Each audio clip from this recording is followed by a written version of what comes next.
the Lord of ORD, the Fortean Digital Shaman. And in 2 days, on January 18th at noon Eastern, 11 Central, Linda Eastburn is going to join me on my show. Now, Linda is an interesting gal, and she's had a lot of Bigfooters join her, and she's also interested in other things. And I think she's got a few things to share with us to help maybe start tying a few of the pieces together about Bigfoot, Sasquatch, Seve, Cruptids. It says here, Bigfoot, Cruptids, UFOs, ghosts, and all paranormal. She's also an intuitive remote viewer. She really is. She hasn't had a little show going on. I don't know if she's going to continue it, but training remote viewers. It's interesting to see how many in her so in her playlist she's got, when it comes to Bigfoot, 100 and Cruptids, 187 videos. I find her fascinating. She just interviewed me last week. She doesn't post it. I don't blame her. I'm not that great when it comes to being the person interviewed, but the interviewee. But she's got all sorts of characters. A lot of egos. Woo-wee. There's some big egos she's and interviewed. And what's fascinating is everyone's little take. What I find fascinating about this whole thing about Bigfoot, UFOs, aliens, paranormal, spirits, ghosts, is they all tie in together, and everyone has their own unique, personalized experiences. And whatever's behind all this stuff is doing it to cause us, I believe, to have a whole bunch of confusion, doubt, debating, causing us to fragment, to split in groups, to question the other person's experience because it doesn't fit our experience. You know what I mean? And it's funny how everyone's been just took the bait, just gobbled up the bait. Either you're a flesh and blood in that camp, or you're in the woo. Of course, if you're a pursuer of the truth, you're going to discover that it's all tied in together. Whether anybody else agrees with you or not doesn't really matter. The evidence supports contrary. She's great people that she's interviewed. My favorite one so far, and I'm so shocked that she got somebody that I have an immense amount of respect for. It's M.K. Davis. M.K. Davis, I believe, is one of the most objective and honest of the researchers, and it doesn't fall into any of those camps.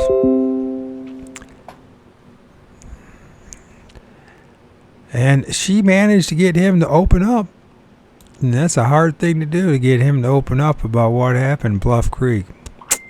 That's an interview that one should watch. It's interesting how her strategy, when she interviewed me, she gets you on Zoom, right? She doesn't show her face, just shows your face. And even when she did show my face, it was half cut off anyway, so that was weird in its own right. So I really couldn't see what I was doing, and which is a very clever strategy, whether intended or not. But the other one is really as clever, is that Linda uses just her avatar, her face, this one picture, right? And that's really important when you're somebody who's dealt with private investigators. Apparently she has. That's what she says. When you're interviewing someone, is body language. And it's really great ways to throw people off, but also to get them to focus on what's inside them and what they're really thinking, what they believe. Instead of reading your body language, right? Your facial expressions. what you're doing, right? Now, I don't know if she intended to do this or not, but I know after watching a couple of her videos, I'm like, I think, and I talked to MK Davis, by the way, I don't know if we're going to do it or not, but I told him it would be different strategies. I learned some stuff from Linda and how to interview someone, which I haven't really tried that, to really interview people. Anybody who pays attention to my stuff, it's more like a conversation. It's a back and forth, me sharing my insights, they're sharing their insights. You know what I mean? Leveling the playing field and just talking one-on-one. My interest in primarily is with researchers and their experiences, their encounters, their take on things. And it's been a good strategy for me to learn. I've never intended on being a internet personality. I use this platform to learn and grow. So anyways, Linda, she has a Facebook page. She has a Facebook group called Bigfoot Cruptid Midwest. And then she got another one, so UFO, Alien, Ghost, For Real. She got the big group is the Cryptid Bigfoot one. And then she's got a small one, Intuitive Linda Eastburn. Which probably of all these three things, this one is probably the more important one, but no, not too many people are interested in this. I mean, there's not enough for the people interested in remote viewing and the spirit realm. Or whatever, this interdimensional beings, these dimensions that run parallel to us. We call them spirit beings or spirit realms because we don't know what else to call them, to be honest with you. That's my take on things. She's also got a TikTok page. This is an image from her one of her videos of her. What does she call that thing? Intuitive something. That's her YouTube channel. Something from her. From Facebook, Ghost, UFOs, Paranormal. Another picture of her, Intuitive Linda Eastburn. There it is, Intuitive Journeys. She started a little show, training and working with remote viewers. I hope she continues it. It'd be fascinating to see where it goes. I can only imagine how complicated it must be, and the hit and miss thing. It's so, the funny thing about this whole place is that nobody knows still, no matter what you think and no matter what you believe, in the end of the day, we don't know where we came from, why we're here, and where we're going. Why did we end up here in this meat suit that we live in that is specifically designed contrary to the creation that we're in? There's some of the people, so Scott Carpenter. I interviewed Scott a few times back 7 years ago. We both figured out synchronistically that we start filming from behind us and in front of us and from the side of us. We have a better chance of filming these things in the woods and the trees. I disagreed with, and still do, with Scott that he thinks they're all Nephilim, and I don't think so. I think they're just primarily interdimensional beings and spirits.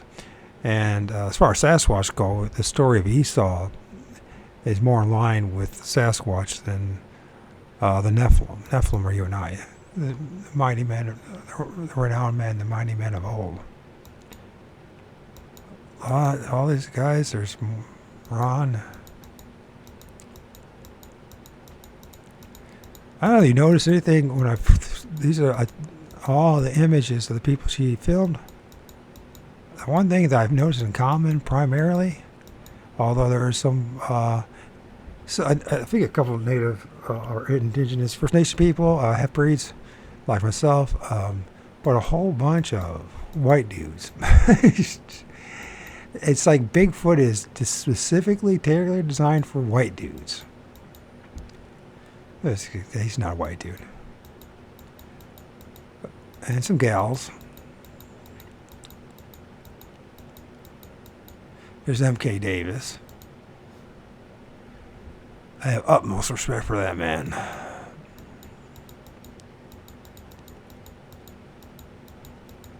Not that I have anything particularly against the rest of these folks, but a lot of these are the same ones that show up over and over again, and yeah, whatever. What I find fascinating is she's able to get all these guys within about a year or so, to join her and be interviewed. It says a couple things about human nature. One, the possibility that she's a gal is an influence. Two, she's a very smart person and gal. And three, whatever she's doing, it works. Because she gets these guys to talk, and she got me to talk a little bit. Lots of white dudes. Couple gals. Linda Eastburn, tomorrow. Tomorrow she'll be. Tomorrow, 12 noon, 11 Central. Not tomorrow, Thursday, the 18th. So, I hope she shows up, because I spent a big portion of my birthday yesterday researching her and her channel and stuff, so it'd be kind of nice if she did show up. And if she doesn't, she'll be another of the numerous of people in the Bigfoot community who have stiffed me, but I don't think she's going to be one of those. She seems like she has a little more character and honor than most people in the Bigfoot community. Sorry if I said that. No, I actually not sorry at all I said that. The truth is the truth. Lots of egos. Oh my God. And everybody thinks their way is the right way. But I've discovered that nobody knows what the hell we're talking about. Even my own experiences and all my encounters with Bigfoot and Sasquatch. I mean, I have my encounters. I tell other people, and they just dismiss me like it's absolutely bullshit. And I'm just like, seriously? Are you really that arrogant? And especially these guys that have been around for 2-3 decades. I mean, a lot of you guys, whew, it's all about the ego, all right? It's about being part of the group, all right? How important you are. But you know, the problem is I'm discovering that this whole thing about Sasquatch and the interdimensional beings, aliens, ghosts, the paranormal, UFOs, they're all connected. Literally. It's almost like they're all part of the same show that they're presenting to us. Should be an interesting conversation. I got a lot of questions to ask that gal. I'm impressed by Linda Eastburn. Is she able to get all these guys and get all these dudes and all these people to actually spend an hour or more, sometimes less, to just divulge? I mean, when she interviewed me, she's just like nonchalant, like, okay, mark that, go. Tell me what you know. That's it.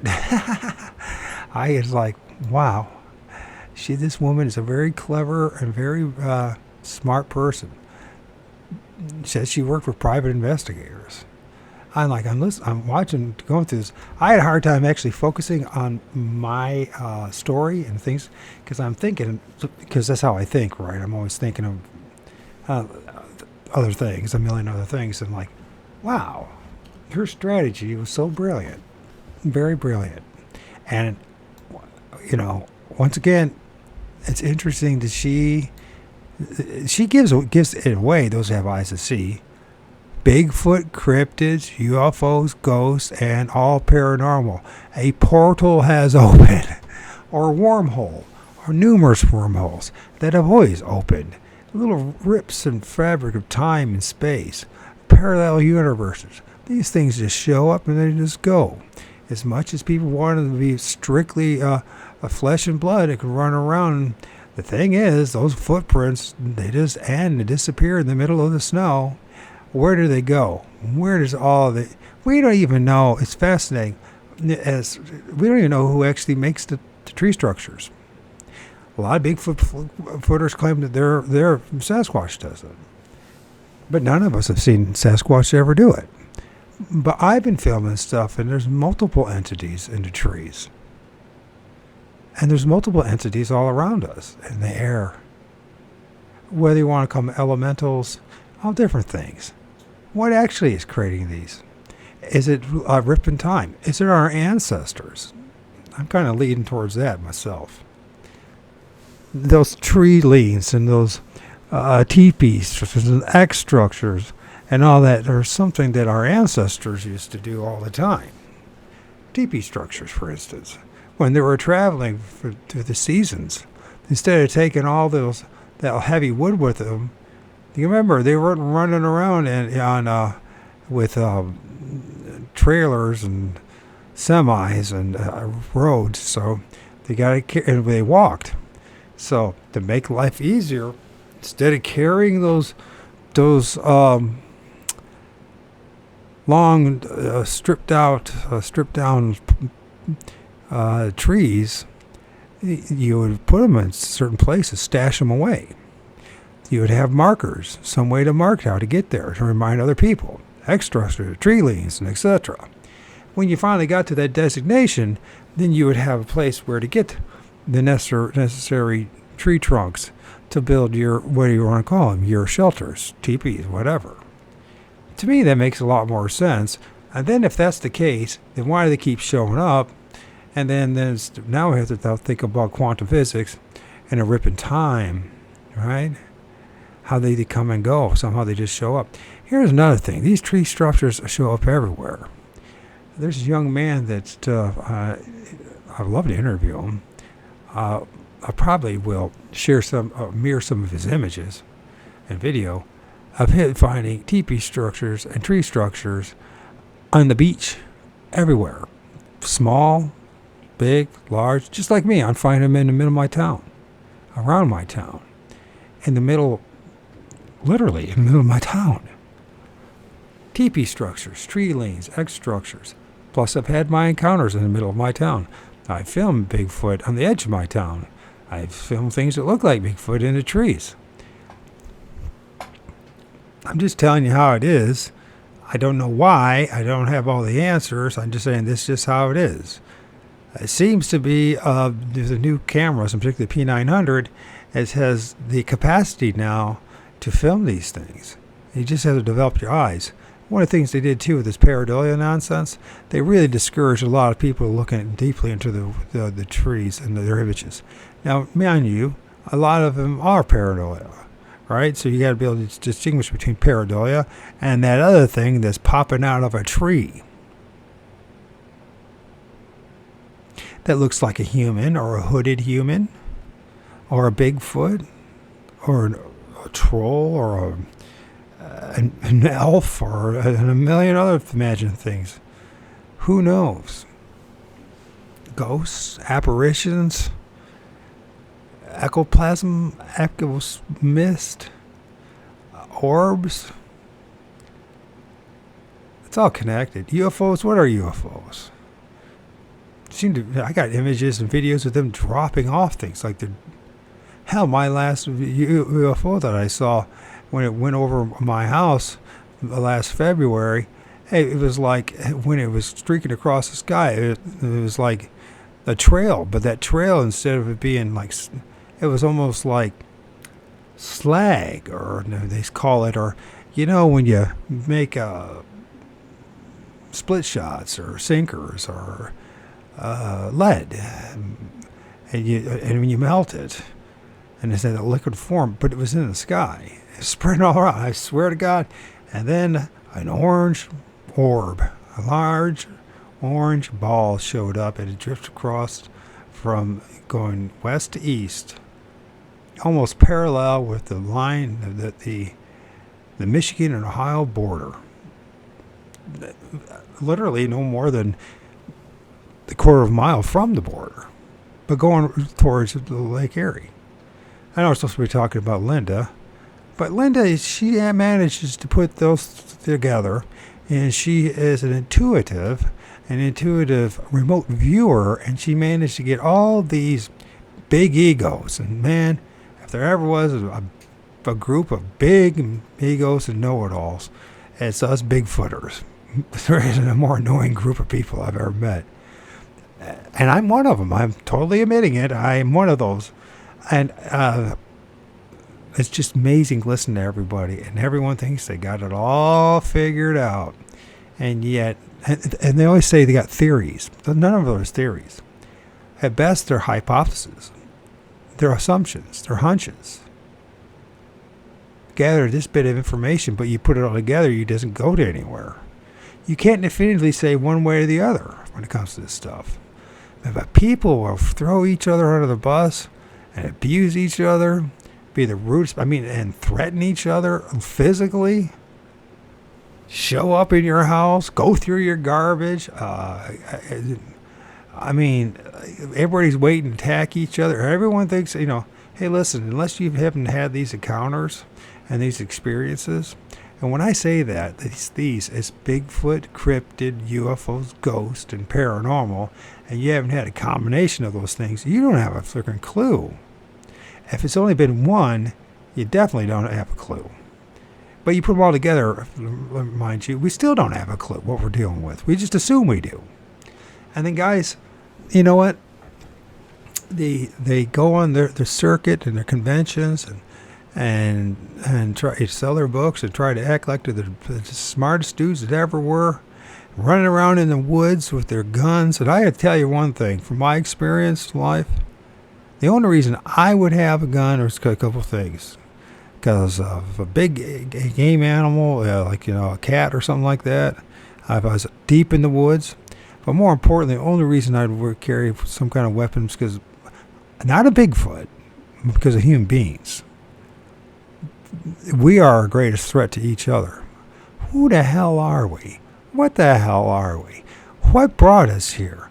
And not only brought us here, but designed us in such a way in the meat suit that we run around in, the avatar, that it's not designed at all for this environment. We have to wear clothes. We have to have fire.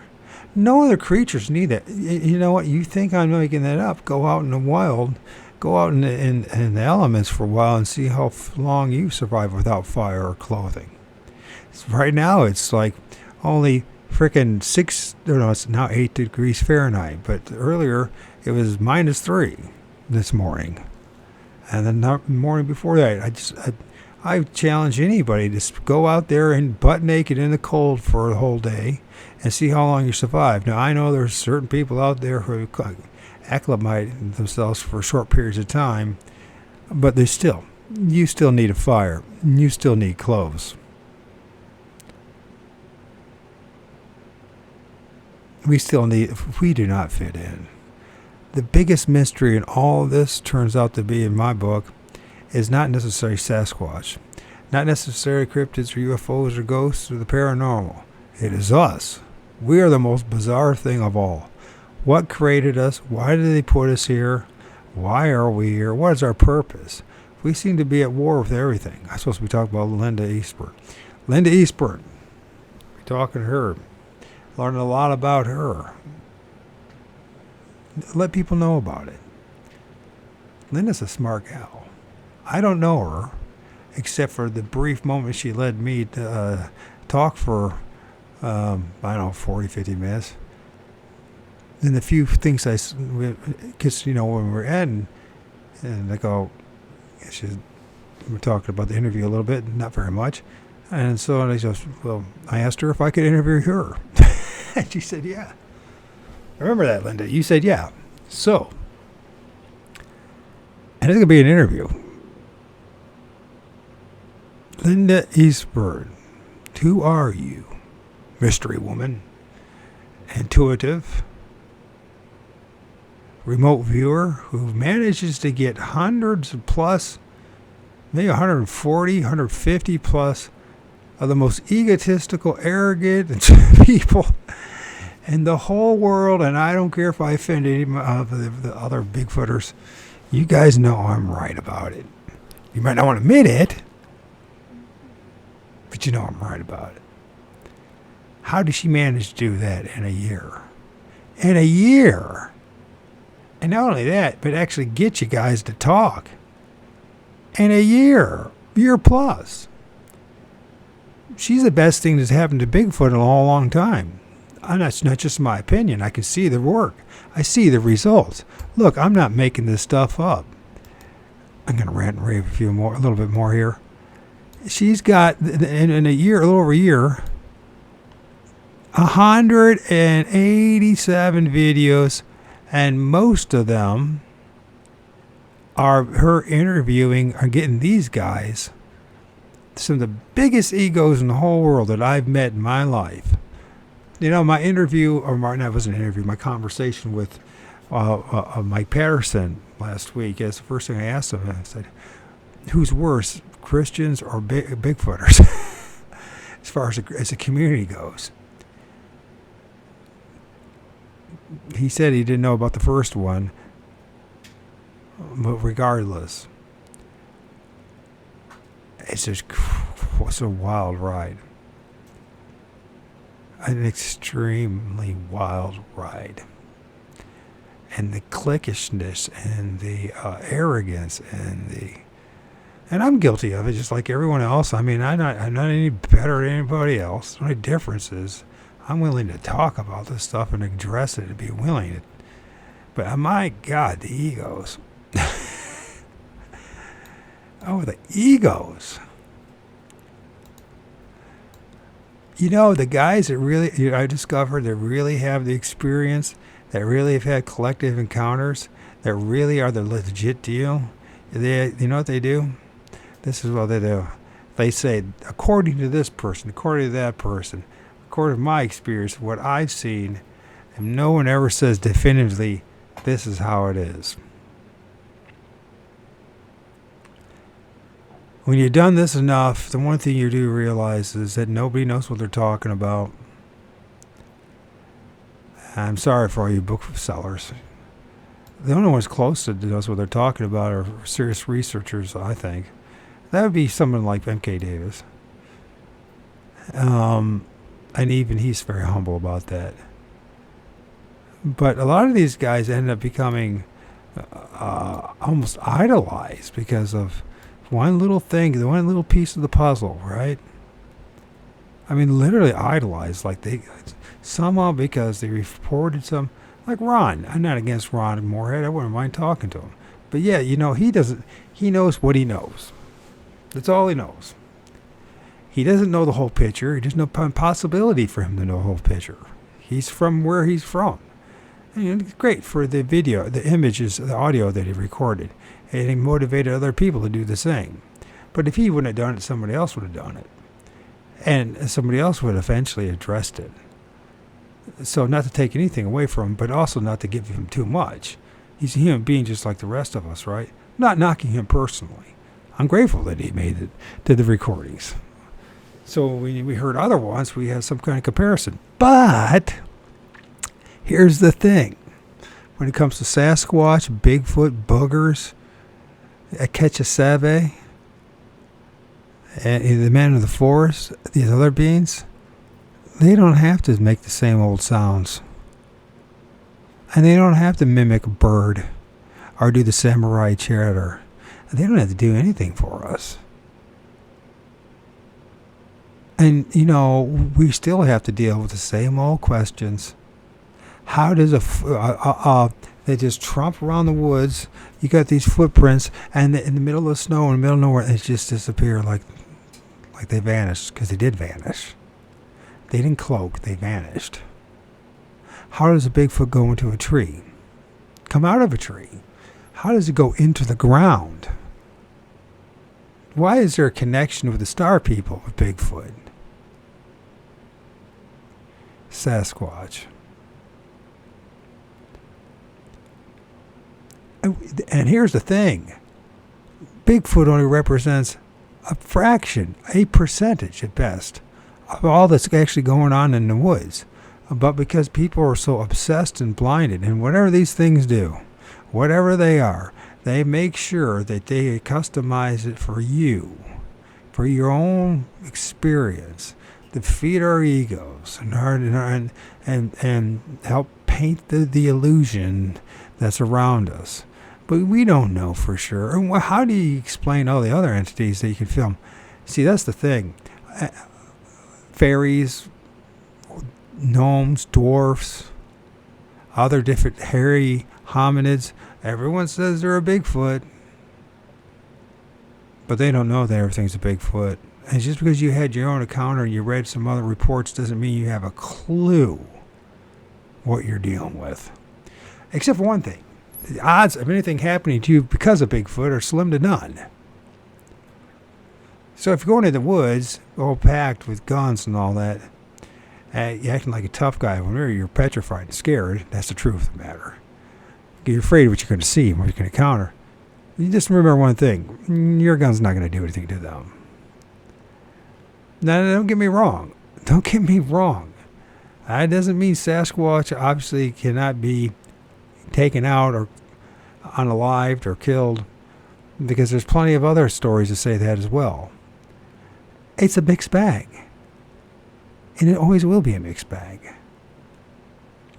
I mean, what happened in Bluff Creek, the multiple ones that were allegedly killed, it looks like they were killed. We watched Patty. Everyone glorifies that thing, and we should in one level, and remember of the fact that there's other entities and beings around us. But that was the end of her life. We were watching the end of her existence, and we don't want to talk much about that. Those boys all around there, and there was more than just two. How many, I don't know. With their big elephant guns and etc. They weren't going there to do some anthropological work or do something benevolent. They were doing something malevolent. And they were dispatching some things that were in their way. And they got paid handsomely for it. You never know who you're dealing with when it comes to Bigfoot. You don't know who's actually on your side or not. You'll never know for certain. Just keep that in mind. Everyone has their motives. Everyone has their masters. And just like every other community in this world, it's fragmented in purpose. It's divided in purpose. On purpose. And it always will be. From my journey and my observation, not being part of the group is the best move I ever made. Running solo is the best move. It's allowed me to be truly as objective as I possibly can, to criticize myself and others, and not feeling that I'm beholden to the group. For you that are stuck in your group, maybe you need it for your own self-preservation, your sanity. Not so much that you're going to be hurt by Bigfoot, but because this place is a scary place. I don't care if you're 6'6" or 5'10" or 4'10". I don't care if you're the toughest dude in town or the weakest. I don't care if how many PhDs you have or not. The fact of the matter is, we're all in the same boat. We don't have a fucking clue what we're doing here. Not a clue. And nor do we have a definitive clue of what we're dealing in the forest. But I got a feeling Linda is going to help us with her investigative skills, her intuitiveness, and her ability to help us figure out if there are more bigger pieces of the puzzle. Which will be, and I'm sure a lot of it's going to tie in with what John A. Keel talked about. Ivan Sanderson talked about, and the old hats from 80 years ago. Literally, because we don't read, and because we're not well read, and because we don't honor our true ancestors and elders, which is not guys. And there's one guy in particular who's arrogant enough to call him, that expects me to call him an elder, only because he's 10 years older and he's been in the Bigfoot community for 23 years. As if I give a shit. None of that matters. What matters in all this, at the end of the day, is how honest can you be. And if there's one thing I've learned through the Bigfoot community, and my experience with Bigfoot, that honesty is the most important key of all. Honest about my experiences, and have the courage, the honor, integrity to still say the things that I experience, regardless of what anybody else thinks about me. And that's one thing I can do. And all this, I can say, I know I did the best job I could, to be honest. There's still a lot of other guys in the Bigfoot community like that. There's a lot of you still need to learn that lesson. And by the way, you don't have to be in the Bigfoot community for 40 years or 30 years or even 3 months to figure that out. You just have to be in the right place at the right time and to really get honest about things. Linda Eastburn. Linda Eastburn. Linda Eastburn. I can't wait to talk to her.